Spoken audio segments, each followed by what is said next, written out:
Why ain't I live over there? It says tour waiting. Can y'all hear me? Type in yep if you can in the post comment just to make sure that I am broadcasting. I've got it set up over here on the other computers to confirm that it's going, and I don't see anything. Let me hit the refresh button and see what happens here.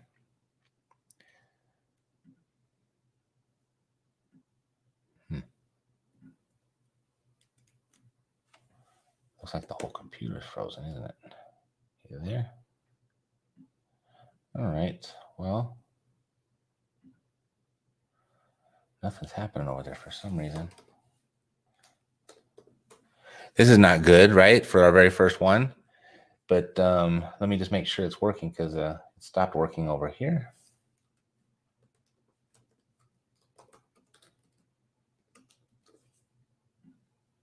We will get to this in just a second. I know you're watching. I really appreciate you. Okay. Now it's putting up a commercial. So sorry about that. How about stop? How about skip ads? There we go. Now I think we're good. All right. So let me go ahead and mute that so we don't have any conflict. All right. So my name is Matt Terrio, CEO of Epic Real Estate. And I released a video earlier this week on paying off your mortgage early, whether that was a good idea or not. And I got a lot of interesting response. So I just wanted to hop on here and respond live to some of the commentary. And by the way, I'm getting together with a small group of investors this week over to discuss creative financing strategies for your real estate investing toolbox. If you'd like to join us, you can head on over to creativefinancingmasterclass.com. All righty. So let me go ahead and put this up here. So this was the video. Let's see if I can actually make that full screen and see what that looks like for you. Did that work? It looks like it's going to catch up. So anyway, here's the title. Losers pay off their mortgage early. Winners do this. And I guess that was quite the controversial title because I wasn't calling anybody a loser by their character, not by any means. I meant that people that pay off their mortgage early, you know, there's a way to look at it where you actually lose money doing that. And then there's another way, contrary to how most people go about it, to where winners will do something else to really expand and multiply their returns and potentially set themselves free to retire early. And that's very much what we do here on the Epic Real Estate Investing Show, is we teach people how to invest in real estate to set them up to escape the daily grind and retire early. And this is one way you can do it. And when I say early, I'm talking about relatively speaking. I'm not talking about get rich quick. I'm not talking about doing this overnight. But there is a custom strategy or a traditional strategy approach to this that could take 40 years, 50 years for some. We're living longer, so we have to work longer to make that work. What I'm talking about is maybe cutting that in half, or maybe cutting that doing by 60% and doing it in a third of the time. So let's go ahead and look at what was up here. I released a poll and I wanted to see what most people thought. It says, knowing what you know about the market and your ideas about the future of the market, do you think it's better to pay off your primary residence or continue to refinance and take cash out? If you're on the fence, watch this and then answer. So this was the link to the video, but I was very interested. We had 103 votes. And 30% thought they wanted to pay off their home as fast as possible. And 70% are going to refinance. My good old friend, Jason Hartman, says, refi till you die. And so that's an extreme way of going about it. And so let's kind of just look at what this looks like. I went to do a little bit of searching online just to kind of see what the traditional pros and cons of paying off a mortgage early are. So the pros I came up with, no more payments. And if you got questions, go ahead and type them in and I will get to them. Let me just kind of go through this and then we can open it up and we can chat all you want. But no more payments. Obviously, if you don't have a mortgage payment, that can make things a little bit easier. And the second thing is peace of mind. You don't have this payment over your head and you've less debt. You don't owe anybody. So maybe that helps you sleep well at night. And I never underestimate that for somebody or want to degrade that for somebody. If that's one of your highest values, then maybe this is really good idea to pay off your mortgage early because your mental stability, that's important. And if you can create peace of mind, then maybe this is a good thing to do. Freedom to start investing, right? So you paid off your mortgage, you've got some disposable cash. Now you can start investing in some other stuff. There you go, extra disposable cash each month after you don't have that mortgage payment. You can improve your credit worthiness, meaning you look a little bit more lendable because you don't have as much obligation. So maybe there's something else you want to buy with debt. Maybe that is an investment property. And you get to save money on interest, right? If you pay it off early, you don't have to pay as much interest. Most people don't realize that over a 30-year loan, they're going to pay probably double, very close to double. I guess at these low interest rates today, not quite double, but at your traditional 5, 6, 7%, which we've been used to most of our adult lives, that could be amount to double, a little bit more over double for the house just in interest. And the last one is you get to own it outright. And that can be a real hedge against any sort of financial emergencies. If you hit a rough patch going forward, it's nice to know that at the very least, I have a roof over my head and I'll be safe and my family will be safe. So those are all really positive reasons to pay off your mortgage early. But let's look at some cons. And a lot of people don't even consider why this would be a bad thing. But follow me here. So prepayment penalty. If you got a loan that has a prepayment penalty, that could be an issue. Probably not for very long, though. I mean, that's typically, they don't last longer than 5 to 7 years, I think is the longest I've seen. Maybe they go longer, but that wouldn't be that much of an issue. You lose your tax deduction benefits. So when you're making those mortgage payments and you are paying that interest, you get to deduct that from your taxes. So that's good. Reduced liquidity. So if you're paying extra each month to pay off your mortgage early, you've got less money to do other stuff with. And you lose your hedge against inflation. And I think this is a really big one. It's a very underestimated one. As we know right now, as we're experiencing significant inflation, the consumer price index just came out. And I think we're at 5 or 6%, 5.6%, I think is what it was this week. And that should be around 2%. So we're almost double right there. And we're all feeling that. I was thinking, whatever happened to the $5 foot long over at Subway? It doesn't exist anymore. And I just got back from a road trip with my son, and he loves McDonald's, and we went into McDonald's a few times. That dollar menu is gone. Those are all a result of inflation. And as inflation destroys the purchasing power of your dollar, it also destroys the value of your debt.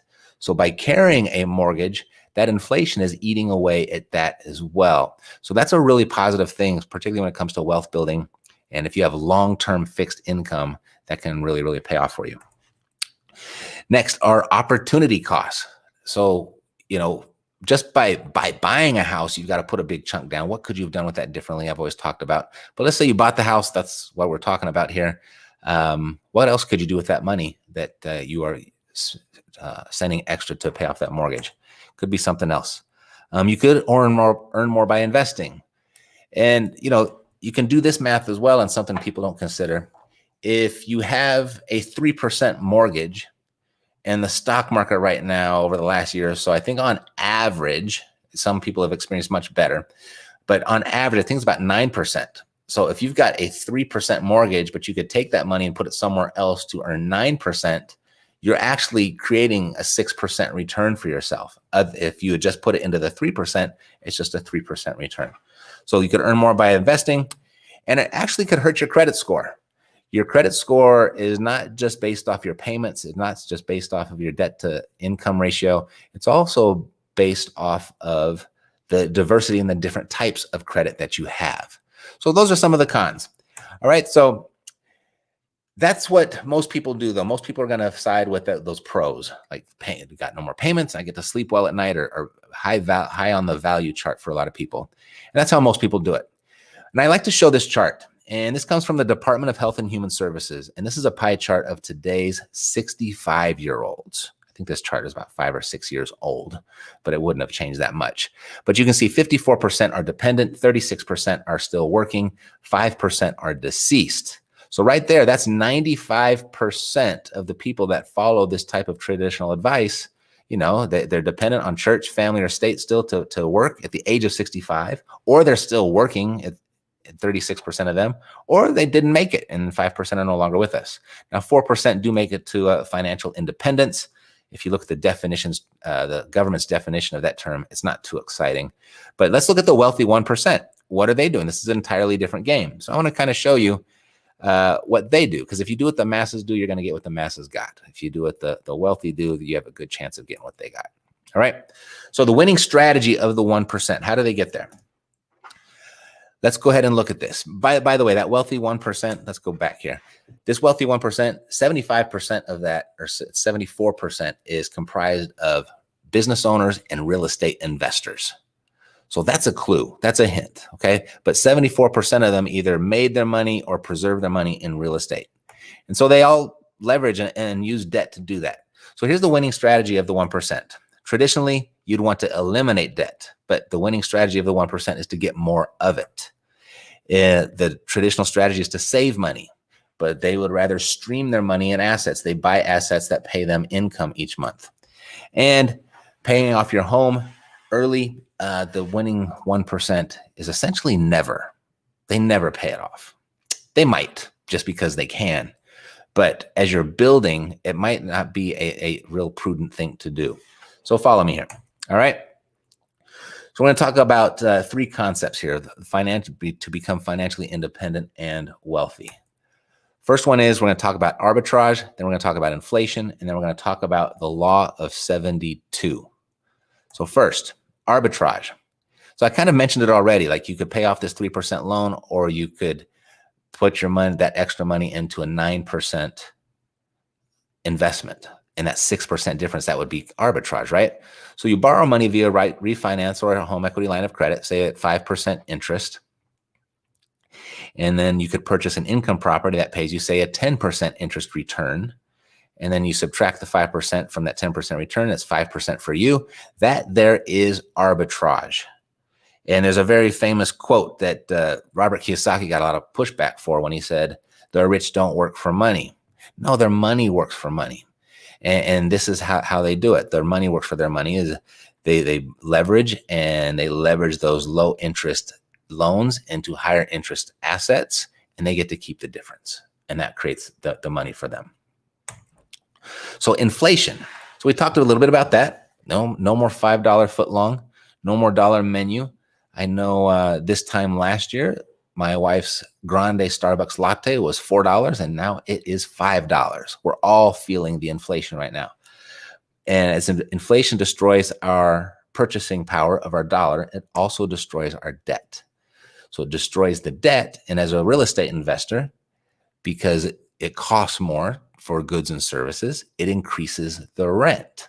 So this is a good thing to think about. It's a good way to, when most people are looking at inflation as a negative thing, if you play your cards right, it can actually work for you, and you can play it so it works and it pays you while it's hurting the others that don't understand the rules and don't play the game. And the last concept is law of 72, and then I'll show you how we put all this together, how it works with paying off your mortgage early. So law of 72 is just a basic equation that shows how long it would take for a certain amount of money that you have invested for it to double based off an interest rate. So let's say appreciation is 6% per year. Per the law of 72, you take 72 divided by that 6%, that equals 12. So that means your property's value, or this investment, would double every 12 years. So if you can understand that, then you can always do that calculation with that number 72. So if your appreciation was 24%, golly, what would that be? Because that was what we did in 24%. I know we're not going to appreciate 24% every year, but if I took 72 and divided that by 0.24, 72 divided by 24, that's 3 years. Your asset is going to double every 3 years if the next 2 years are like last year. That's pretty remarkable, right? Can you imagine your house doubling in value in just 3 years? Well, we're certainly on track for it. Okay, next. Let's just say we got 10 houses, okay?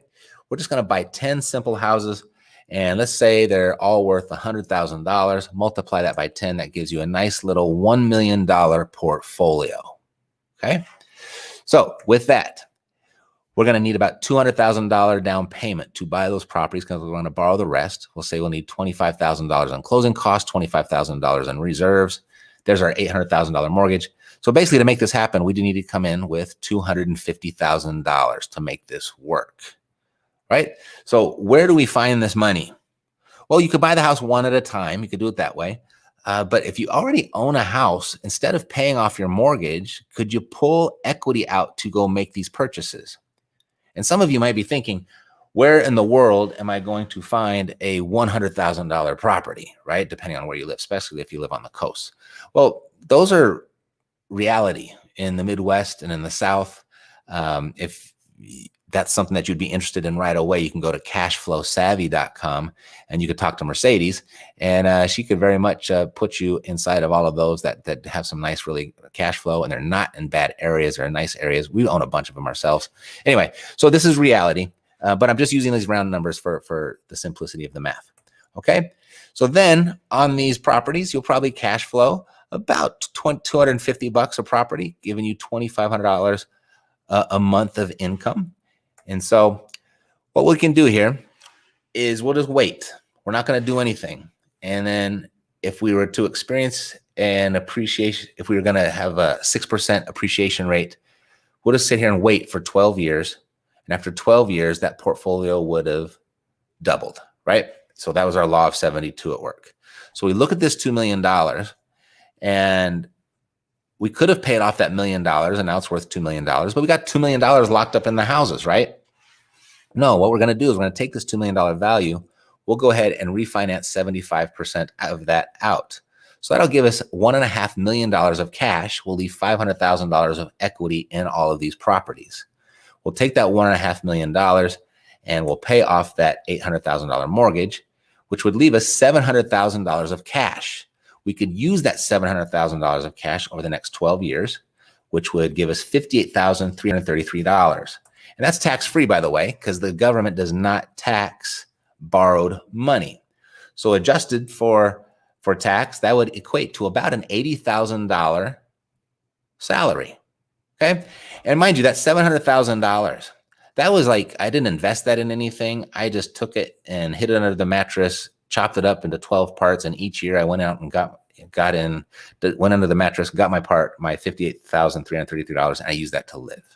Right. So then we take that, and then after 12 years, your inflation has caused your income to grow. The rents to grow. Add that over there. Now we've got about $116,000. So now, can you say early retirement? This was like a 12-year plan, right? I didn't say it was going to happen overnight, but it's certainly not 40 years. It's certainly not 50 years on how most of the people on that pie chart I was showing you, this is how they go about it. Okay, so what we'll do is we'll just spend the next 12 years retired early, doing what we want to do in retirement, having that freedom to do whatever we want to do, not having to do anything. And we'll wait another 12 years. Okay, we're just going to wait another 12 years. And we could do this math all over again. Per the law of 72, this $2 million portfolio is now worth $4 million. We can do the refinance all over again, 75% refinance. Now we'll leave $1 million of equity in the properties, giving us $3 million of cash. We'll take that $3 million of cash, we'll pay off that $1.5 million, and that will leave us $1.5 million left over. And again, we'll do the same math, divide that by 12 years. We're not going to invest it in anything. And that'll give us $125,000 of tax-free money. Adjusted for salary gives us $160,000. That's pretty good. But what's also happening to the cash flow per inflation is now we've got $4,000 a month of income, adding an extra $48,000 over there, giving us $208,000. So that was just after 24 years. So that's about half the time taking these 10 houses, choosing not to pay them off and keep on refinancing them and just living off of the refinance because it's all tax-free. And that I didn't invest it or anything. I could have invested that money and probably done a whole lot better, right? So that's just one way to look at this. And what's next here on my slide here, right? So that's 20 years is what that would take, or that'd be 24 years. So if you started when you were 20, then you'd be 44 years old. That's still really young to be retired. So if you're 20 years old, this is a plan you could consider. But maybe you don't have the $250,000 to get all 10. But if you have a house and you bought it in your early 20s, you might have $250,000 of equity in there, and you could start when you're 30. You'd be 54, right? You'd be 54 with that and make this happen. If you started when you were 40, you'd be 64. Say you're 50 years old and you got a really late start. You'd have all this by the time you're 74. There's no way you could save your way to that amount by starting this late. This would be the only way that you'd catch up. So you could do it fast when you're young, or you can make up for lost time when you're older. And by the way, we're all going to live till we're 100 years old anyway, right? I mean, with the modern medicine, that's what's going to happen. And so we're going to need that money then. And it continues to roll in, and we could, at the age of 44, 54, 64, 74, we could do it all over again and double our income, right? So most people will look at this math though. And if you're getting upset and you've got all these objections, then go ahead and type them in and we can go ahead and discuss them. But most people will look at this and just say, hey, that makes a lot of sense. I see all the numbers, they all add up, but I'm going to pay my house off anyway. And the reason people do that is because they got these conflicting values between what's safety and security versus independence and freedom. And they can kind of sound like security and independence can kind of sound synonymous, but they're really completely different, at least when it comes to the strategy that would be deployed to make that happen. You know, by paying off your house and paying off that mortgage as fast as you can, that's playing not to lose. By being aggressive and doing something like this, just a totally different approach, and it's not even that aggressive really, that's playing to win. Two totally different strategies with two totally different outcomes. All right.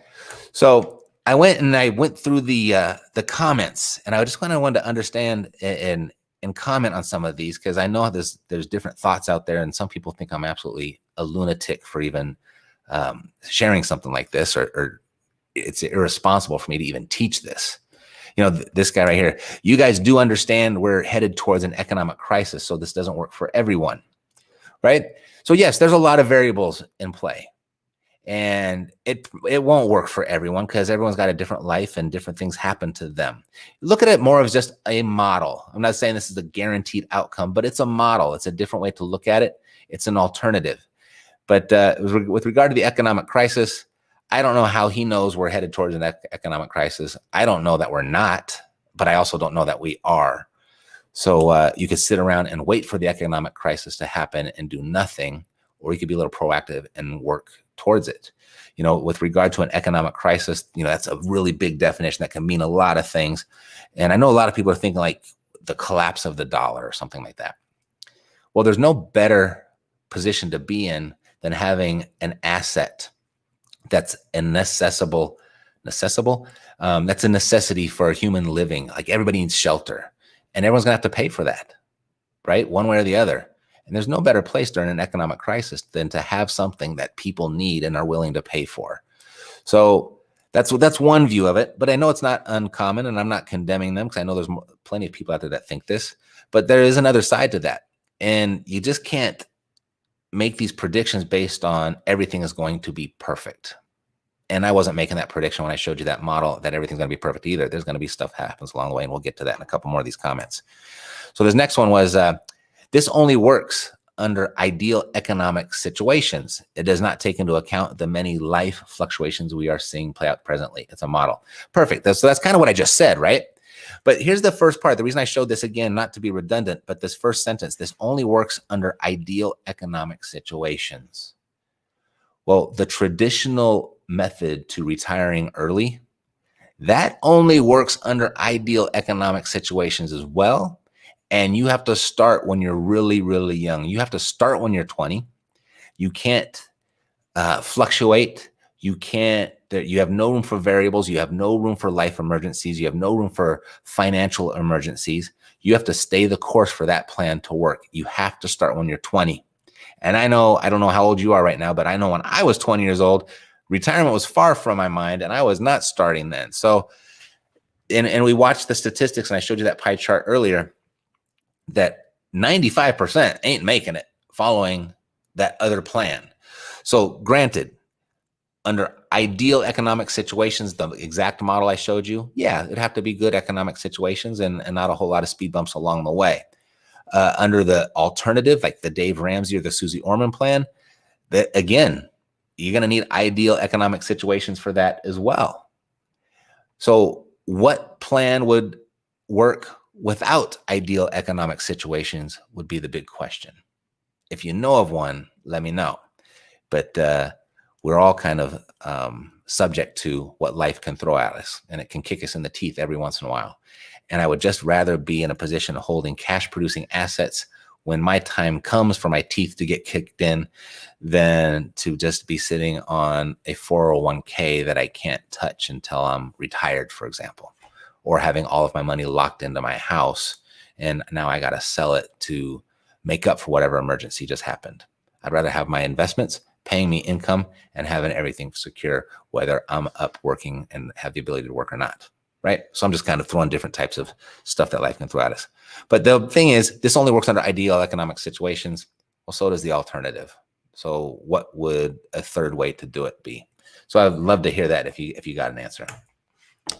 And by the way, if you want to show me some love there and give the algorithm, the YouTube algorithm, some love, and you're liking what you're hearing, go ahead and hit that like button. We don't have too many. This is like my first time ever doing this. We got 20 people right now that I can see. We should be able to get 20 likes, 20 thumbs up, right? And go ahead and ask a question, and we'll get through that as well. This one here was interesting.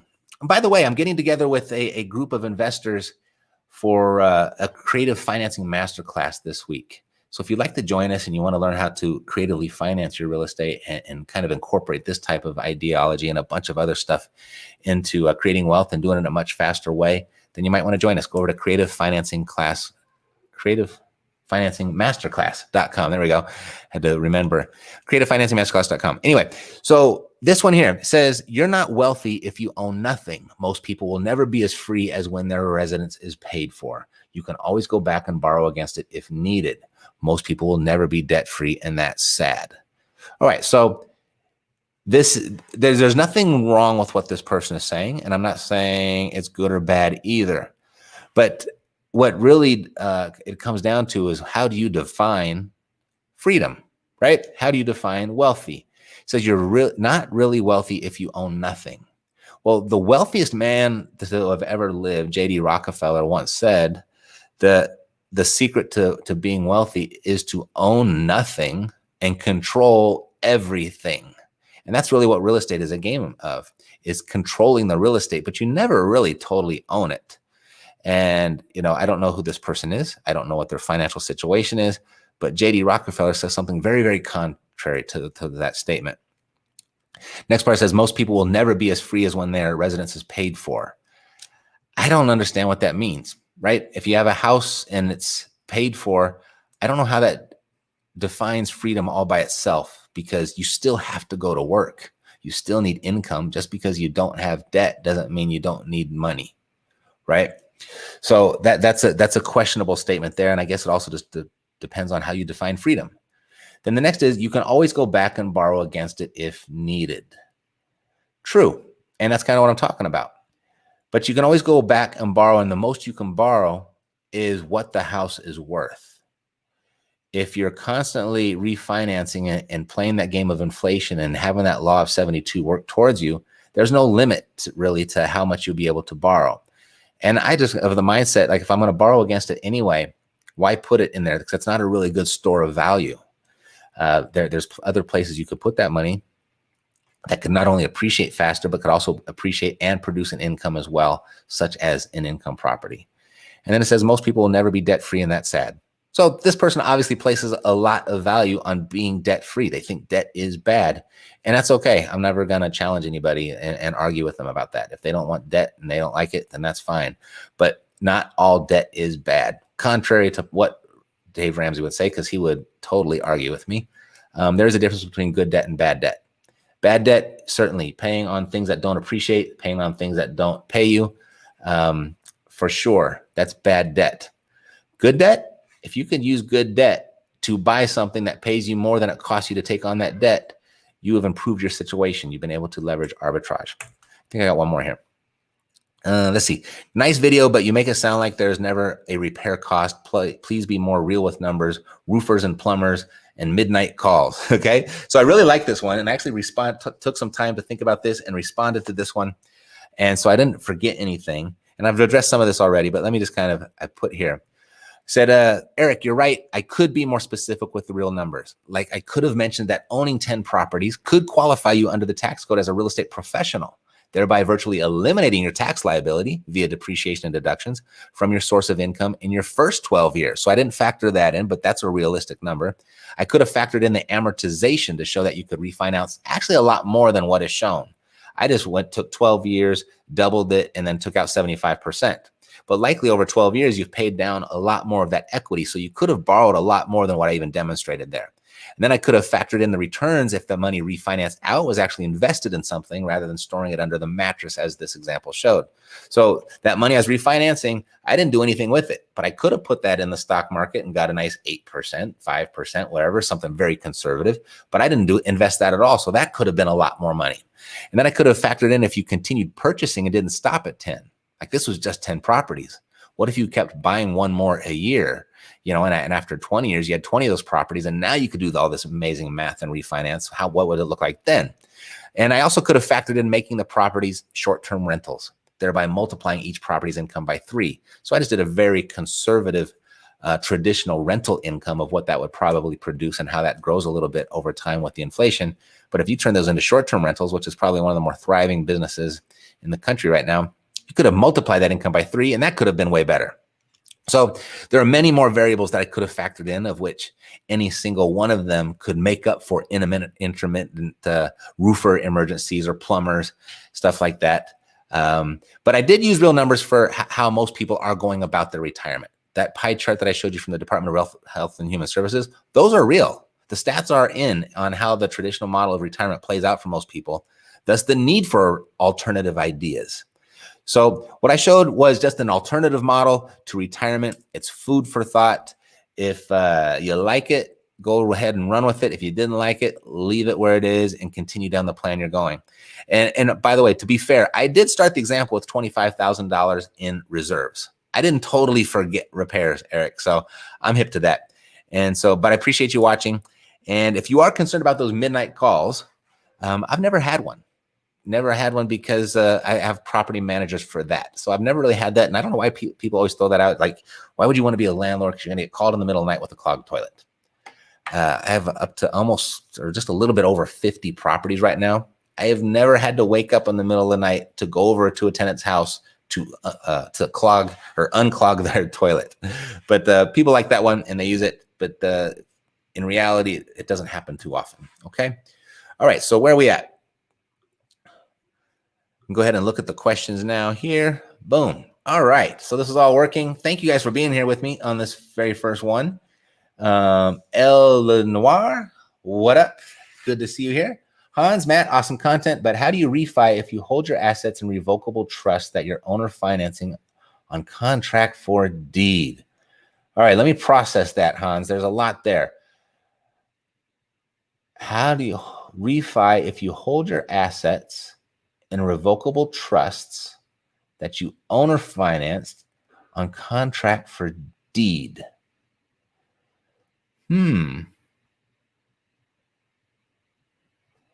Well, the way we have ours in revocable trust as well. Wait a minute, do we? Yeah, so we have revocable trusts and the beneficiary is our LLC.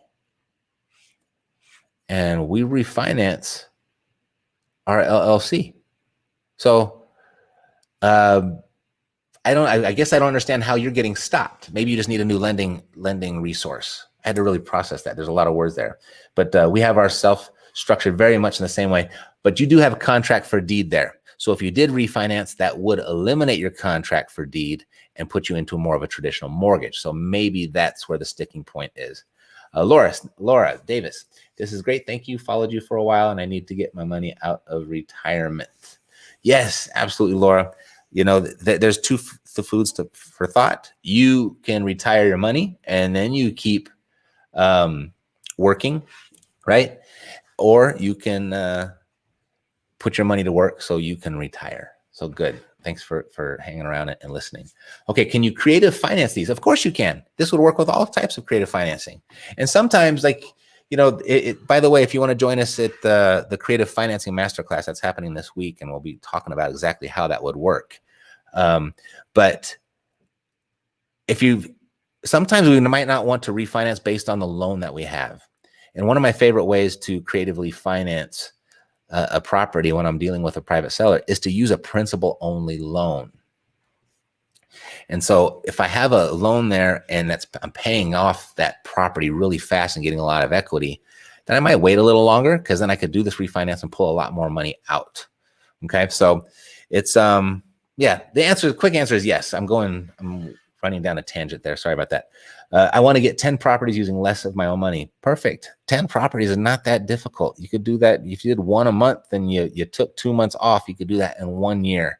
And if you want to go deeper with that and you want me to show you how to do it and exactly how I'm doing it, then you might want to join us at creativefinancingmasterclass.com. We're getting together with a small group over Zoom.